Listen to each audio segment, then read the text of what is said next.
Assalamu alaikum wa rahmatullahi wa barakatuh. Bienvenue sur Révélation de l'Islam.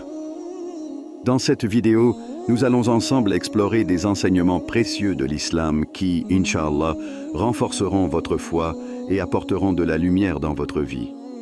Avant chaque grande percée, il existe des signes subtils, des épreuves silencieuses qui vous préparent à un changement monumental. Ces tests sont des invitations d'Allah, des opportunités déguisées qui vous rapprochent de votre destinée. Lorsque la route semble difficile, quand tout paraît figé, c'est souvent dans ces moments que la transformation commence. Dans cette vidéo, nous explorerons les 10 signes puissants qu'Allah vous teste avant votre percée majeure et comment chaque épreuve vous façonne pour recevoir des bénédictions bien plus grandes. Restez avec nous et découvrez comment ces tests peuvent être une préparation divine pour un avenir que vous n'auriez jamais imaginé. Avant de continuer, un petit rappel. Abonnez-vous à la chaîne pour ne pas manquer nos prochaines vidéos. Si ce que vous voyez vous plaît, un like serait grandement apprécié et n'hésitez pas à partager vos réflexions en commentaire. Merci pour votre soutien continu. 1. Le silence avant la tempête. Il est souvent difficile de comprendre pourquoi la vie semble parfois se figer. Aucune opportunité ne se manifeste, aucun progrès n'est visible, et le sentiment d'être bloqué peut devenir accablant. Pourtant, ce silence n'est pas un vide, c'est une préparation divine. Allah, dans sa sagesse infinie, utilise ce moment pour tester et renforcer votre patience. Ce silence, bien qu'il paraisse lourd, n'est pas un abandon. Il est semblable à un artiste devant sa toile blanche. À l'œil nu, il n'y a rien. Mais dans l'esprit du peintre, un chef-d'œuvre est en train de prendre forme. Ainsi, lorsque tout semble immobile, il est essentiel de garder foi en Allah. Ce silence est souvent un prélude à des bénédictions que nous ne pouvons pas encore voir. Histoire inspirante. Imaginez un homme qui plante un arbre fruitier. Chaque jour, il se lève tôt, prépare le sol et arrose la terre. Les semaines passent, puis les mois, et pourtant, il ne voit aucun fruit. Certains jours, il est tenté d'abandonner, pensant que ses efforts sont vains. Mais ce qu'il ignore, c'est qu'en dessous de la surface, les racines de son arbre s'étendent profondément, préparant une base solide pour porter des fruits abondants. Sa patience, bien qu'éprouvée, est la clé du résultat final. De la même manière, Allah fait pousser les racines de votre foi et de votre persévérance dans ces moments de silence. Ce que vous ne voyez pas encore est en train de s'accomplir sous la surface de votre existence. Question pour le spectateur. Et vous, comment réagissez-vous lorsque votre vie semble stagnante? Ressentez-vous de l'impatience ou trouvez-vous du réconfort dans l'idée qu'Allah, dans son infinie sagesse, prépare quelque chose de grand pour vous? Verset du Coran. Et fait preuve de patience. Allah ne laisse pas perdre la récompense des bienfaisants. Sourate Hud 11, 115. Cela nous rappelle que ce silence apparent est en réalité une opportunité pour renforcer notre foi et pour attendre avec gratitude la percée qu'Allah a prévue pour nous. Dites dans la section de commentaires, Allah est grand. 2. La perte inattendue. Rien ne bouscule plus nos certitudes que la perte. Qu'il s'agisse de biens matériels, d'une relation précieuse ou d'une sécurité autrefois inébranlable, ces moments nous confrontent à nos limites. Mais au cœur de ces pertes se cache une vérité divine. Elles ne sont pas des punitions, mais des tests. Allah évalue notre capacité à lui faire confiance, même lorsque tout semble s'effondrer. La perte nous pousse à redéfinir nos priorités et à détacher nos cœurs de ce qui est éphémère. C'est un rappel que les choses que nous possédons et même les personnes que nous aimons ne sont pas permanentes. Elles ne sont qu'un prêt d'Allah et leur retrait est une opportunité pour nous rapprocher de lui, le seul qui demeure éternellement. Histoire inspirante. Prenez l'exemple du prophète Ayoub, Job. Il a perdu tout ce qu'il chérissait, sa richesse, sa santé et même certains de ses proches. Pourtant, dans cette situation dévastatrice, il n'a jamais perdu sa foi en Allah. Il a dit, c'est à Allah que revient ce qu'il donne, et c'est à lui qu'il reprend. Sa patience, sa résilience et son inébranlable confiance en Allah ont non seulement été un témoignage de sa foi, mais elles ont aussi conduit à une récompense extraordinaire. Allah lui a rendu tout ce qu'il avait perdu et davantage encore. Cette histoire nous enseigne que les pertes ne marquent pas la fin, elles sont souvent le début d'une transformation spirituelle et personnelle. Question pour le spectateur. Quand avez-vous été contraint de laisser partir quelque chose ou quelqu'un que vous aimiez profondément? En regardant en arrière, pouvez-vous voir comment cette perte a, en réalité, ouvert la voie à une nouvelle bénédiction ou à une leçon précieuse? Verset du Coran. Nous vous éprouverons certes par un peu de peur, de faim et de diminution de biens, de personnes et de fruits, et fait la bonne annonce aux endurants. Sourate Al-Baqarah 2:845. Ce verset nous rappelle qu'en chaque épreuve réside une annonce de bien pour ceux qui persévèrent. La perte, aussi douloureuse soit-elle, est une étape vers une récompense plus grande si nous restons fermes dans notre foi. 3. Les critiques et les doutes des autres. Lorsque vous poursuivez une vision ou un objectif inspiré par votre foi, il est presque inévitable que vous rencontriez des critiques. Les doutes des autres, parfois même de ceux qui vous sont les plus proches, peuvent être décourageants. Ces moments mettent à l'épreuve votre confiance non seulement en vous-même, mais surtout en Allah. Les critiques peuvent venir sous forme de mots acerbes, de moqueries ou d'un simple manque de soutien. Mais souvenez-vous, chaque fois que quelqu'un doute de vous, c'est aussi une opportunité d'affirmer votre foi. Allah vous prépare à une percée en vous apprenant à persévérer malgré les obstacles externes. Ce sont les voix qui s'élèvent contre vous qui, souvent, annoncent que vous êtes sur le point d'accomplir quelque chose de grand. Histoire inspirante. L'exemple parfait de résilience face aux critiques est celui du prophète Muhammad, paix soit sur lui. Lorsqu'il a commencé à prêcher l'islam, les siens l'ont rejeté. Ils l'ont traité de poète, de magicien et même de menteur. On se moquait de son message et on le défiait de prouver sa mission divine. Mais au lieu de céder au doute ou de répondre par la colère, le prophète, paix soit sur lui, a maintenu sa foi inébranlable en Allah. Avec patience et détermination, il a poursuivi sa mission, convaincu que c'était Allah qui guidait ses pas. Aujourd'hui, le message qu'il a apporté inspire des milliards de personnes à travers le monde. Son histoire nous enseigne que les critiques ne doivent pas être des freins, mais des tremplins. Question pour le spectateur. Comment réagissez-vous lorsque vous êtes confronté aux critiques ou aux doutes des autres? Avez-vous déjà utilisé ces moments pour renforcer votre engagement et transformer ces obstacles en opportunités? Verset du Coran. Ils disent, « Il est un poète, attendons quelque peu le temps qu'il soit emporté par la mort. » Dis, « Attendez, je suis avec vous parmi ceux qui attendent. » Sourate At-Tur 52, 30 et 31. Ce verset nous rappelle que les doutes et les critiques des autres ne définissent pas notre destinée. Ce qui compte, c'est notre capacité à rester fidèles à notre foi et à avancer avec confiance dans le plan divin. 4. Les échecs répétés. Les échecs, surtout lorsqu'ils se répètent, peuvent être parmi les tests les plus difficiles qu'Allah nous impose. Chaque revers semble être une preuve que nos efforts sont inutiles, mais en réalité, ces moments sont des étapes essentielles dans le plan divin. Allah utilise ces échecs pour nous affiner, renforcer notre détermination et nous enseigner la persévérance. Chaque échec apparent est en réalité une leçon, un moyen de nous rapprocher du succès que nous cherchons. C'est un rappel que la véritable victoire n'est pas dans l'absence d'obstacles, mais dans la capacité à se relever, encore et encore, avec la foi qu'Allah est à nos côtés. Histoire inspirante. Prenez l'exemple de Moussa, Moïse, paix soit sur lui.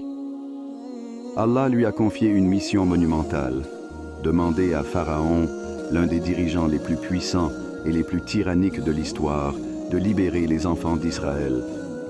Chaque fois que Moussa se présentait devant Pharaon, il était confronté à un refus catégorique. Ces rejets auraient pu être interprétés comme des échecs. Pourtant, Moussa n'a jamais abandonné. Il est retourné encore et encore, avec foi et obéissance, parce qu'il savait qu'Allah guidait ses pas. Finalement, à travers ce qui semblait être des échecs répétés, Allah a accompli un miracle en ouvrant la mer Rouge, délivrant Moussa et son peuple de leurs oppresseurs. Cette histoire illustre que ce que nous percevons comme des échecs sont souvent des étapes nécessaires pour atteindre un but plus grand. Question pour le spectateur. Quand avez-vous fait face à des échecs répétés? Pouvez-vous identifier un moment où, au lieu d'abandonner, vous avez choisi de continuer avec foi et cela vous a conduit à quelque chose de bien plus grand? Verset du Coran. C'est lui qui vous transporte à travers la terre et la mer, jusqu'à ce que, sur des navires, vous soyez et qu'un vent favorable les fasse voguer. Sourate Yunus 10-22. Ce verset nous rappelle qu'Allah est celui qui guide nos voyages, même au milieu des tempêtes. Les échecs répétés ne sont pas la fin, mais des vents qui nous poussent vers notre destination ultime. 5. Le sentiment de solitude. La solitude est souvent perçue comme une épreuve difficile, un vide douloureux. Pourtant, avant une percée, ce sentiment peut être une bénédiction déguisée. Allah nous isole parfois pour nous rappeler que la véritable compagnie se trouve en lui. La solitude devient alors un espace sacré, un moment où la foi est mise à l'épreuve, mais aussi renforcée.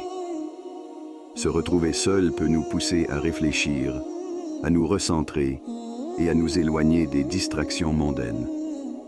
Dans cet isolement, Allah nous appelle à réorienter notre cœur vers lui, car c'est dans la solitude que nous pouvons entendre sa voix avec le plus de clarté.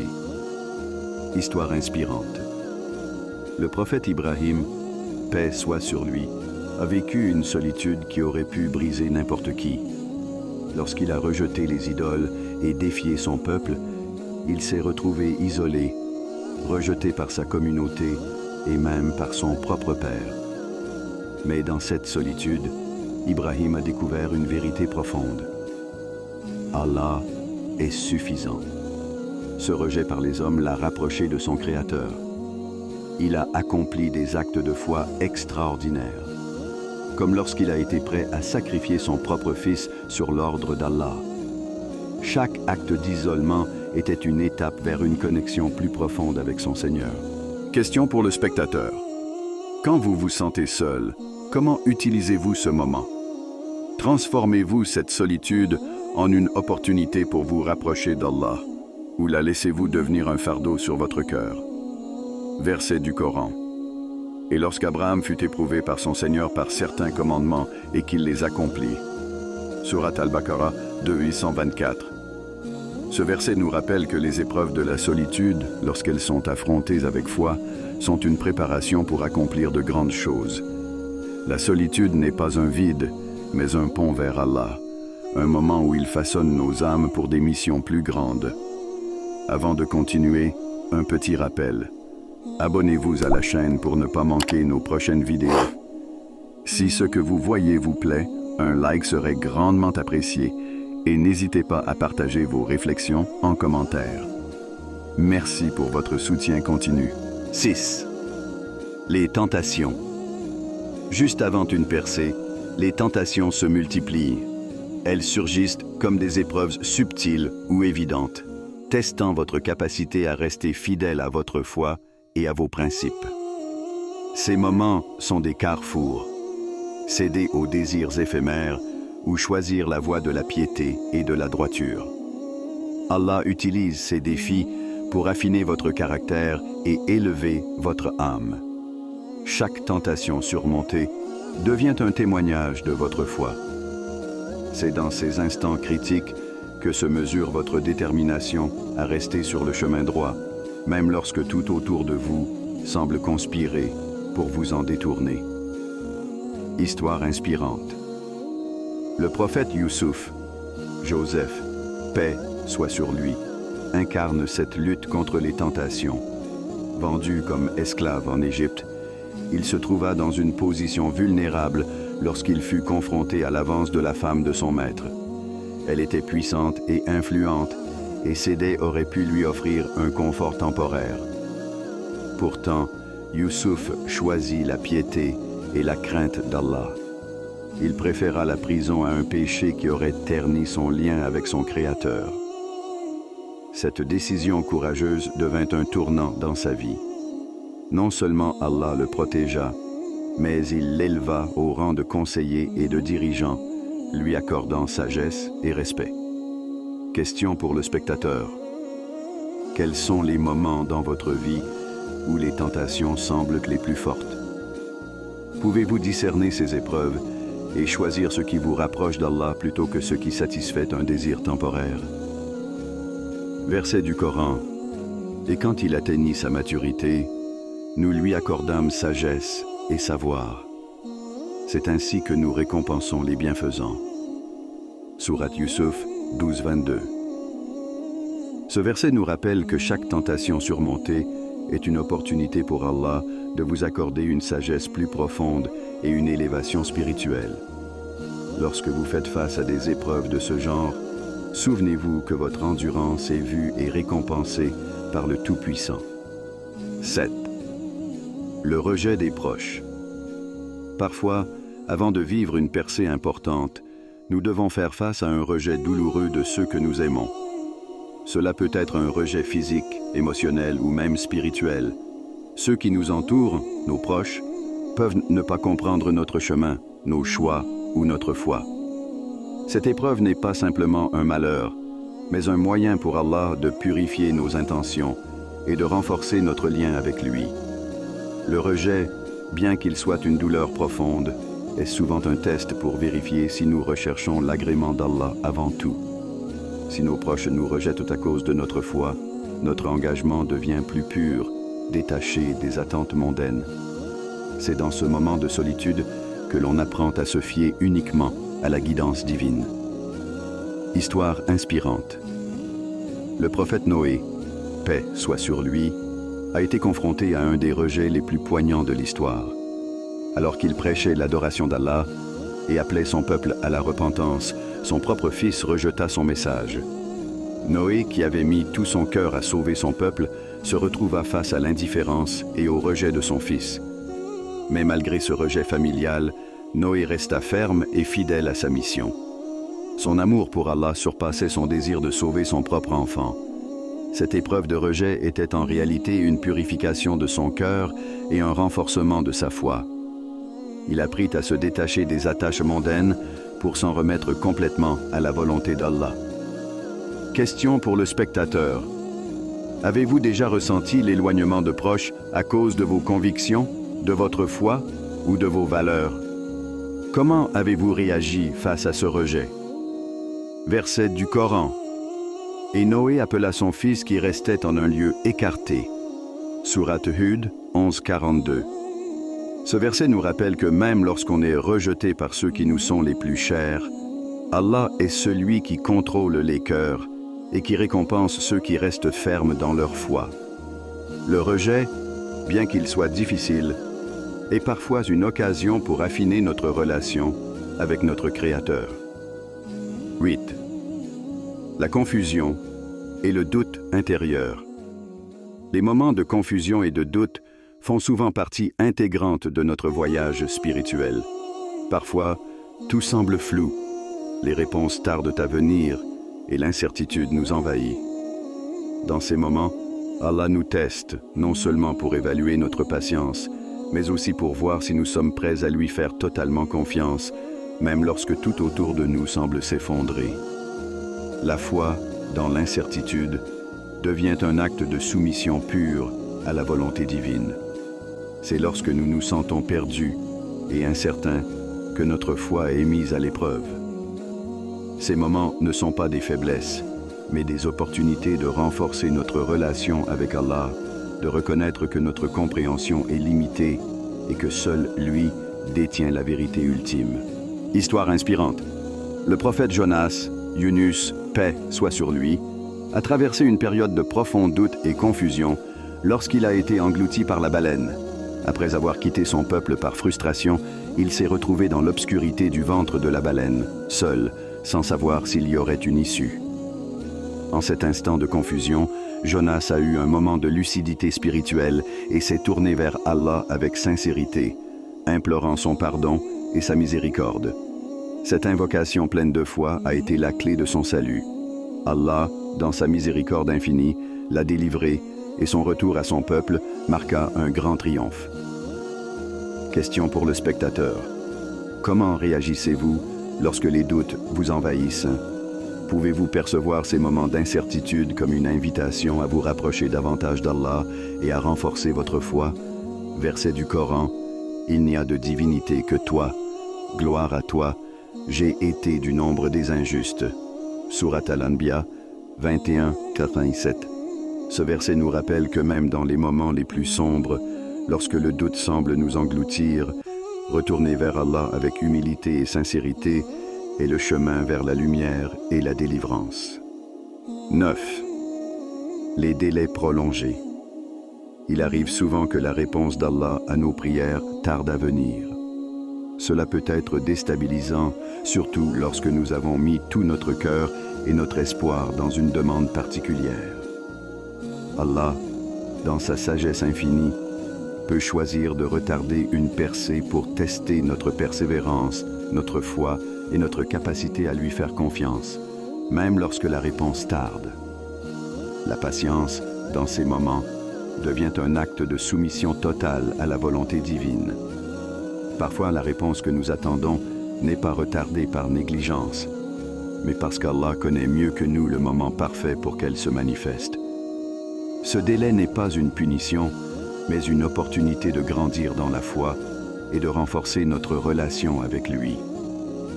La prière continue, même dans l'attente, est un témoignage de notre confiance en son timing divin. Histoire inspirante. Le prophète Zacharia, paix soit sur lui, a vécu cette épreuve de patience. Pendant des années, il a prié Allah pour qu'il lui accorde un enfant, alors qu'il était âgé et sa femme stérile. Malgré le temps qui passait, Zacharia n'a pas cessé de prier avec ferveur, démontrant une confiance absolue en la volonté d'Allah. Sa persévérance dans la prière, même face à l'apparente impossibilité, fut récompensée par Allah, qui répondit à son invocation au moment parfait, en lui accordant son fils Yahya, Jean, paix soit sur lui. Question pour le spectateur. Pouvez-vous continuer à prier avec la même ferveur et la même patience, même lorsque la réponse semble tarder?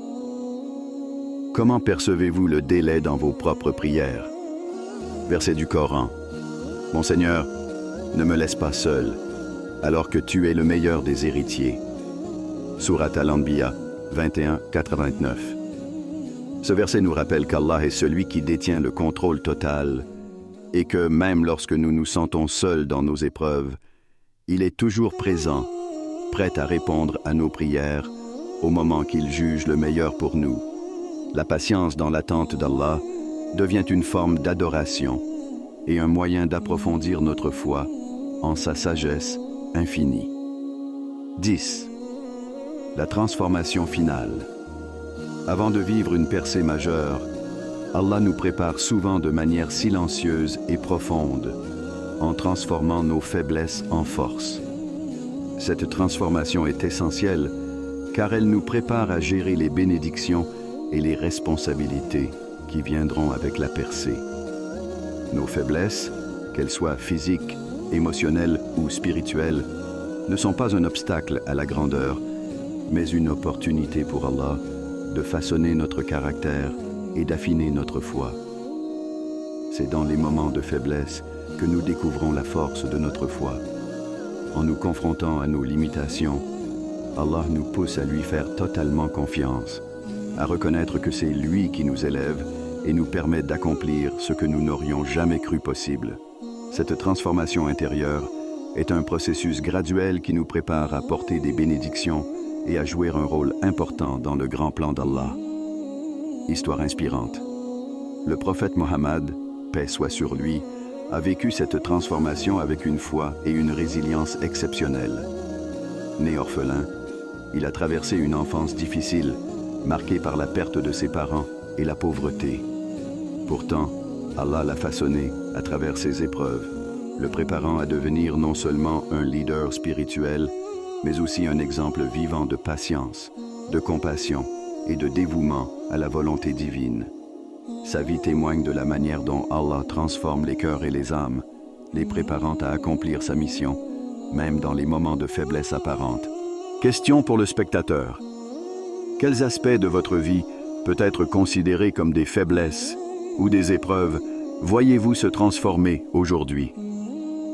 Êtes-vous prêt pour ce qu'Allah vous prépare, même si vous ne voyez pas encore la grande percée à l'horizon? Verset du Coran.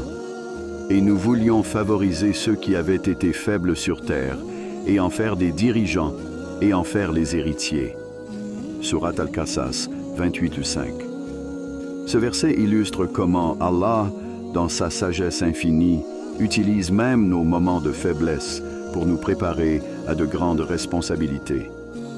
C'est dans la transformation que nous trouvons notre véritable force, et c'est cette force qui nous permet de réaliser la grandeur que Allah a planifiée pour nous. Chaque épreuve que vous traversez, chaque difficulté rencontrée est une étape précieuse vers la grandeur qu'Allah vous réserve. Votre patience, votre persévérance et votre foi dans ces moments de test détermineront la force de la percée à venir. N'oubliez jamais que même dans la douleur, Allah vous prépare à recevoir ce que vous n'auriez jamais cru possible. Restez ancrés dans votre foi, car la transformation est en marche. Quand la tempête passera, vous serez prêts à accueillir la lumière. Rappelez-vous, chaque signe d'Allah est une promesse. Il vous prépare à quelque chose de grand. Avant de terminer, si cette vidéo vous a été utile et que vous souhaitez continuer à apprendre et grandir dans la foi, n'oubliez pas de vous abonner à Révélation de l'Islam et d'activer la cloche pour recevoir toutes nos nouvelles vidéos.